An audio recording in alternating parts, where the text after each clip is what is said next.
Скалолазание – вид спорта, которым можно заниматься в Якутске беспрерывно даже зимой. Зал никогда не пустеет, все новые и новые люди штурмуют высоты каждый день.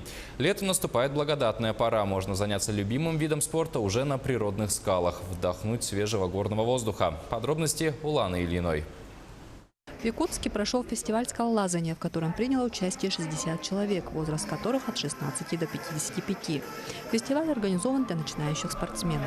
Сегодня представители Федерации скалолазания альпинизма в республике пригласили попробовать, потому что в Ленском районе занималась организацией мероприятий по спортивному туризму, но не в таком, конечно, серьезном формате, то есть без элементов скалолазания.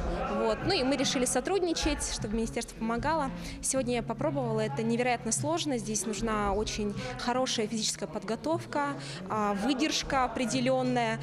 В скалолазании квалификация спортсмена определяется уровнем сложности трассы. Самый высокий уровень, 9-й, могут одолеть немногие мастера во всем мире. Здесь важна сила в руках, поэтому отдельно проводятся соревнования еще и по подтягиванию.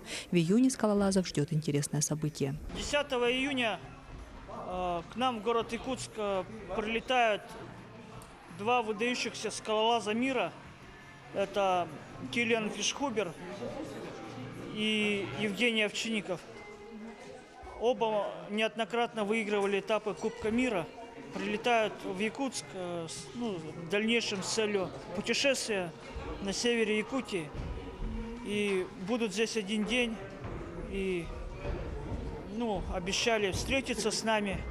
Галина и Дмитрий Щерба только вчера приехали в Якутск и, узнав о фестивале, решили принять участие. Честно говоря, на скалодроме я первый раз в жизни лазил по диким, так сказать, скалам у себя на Сахалине. Вчера только приехали в Якутию и сразу с места в карьер.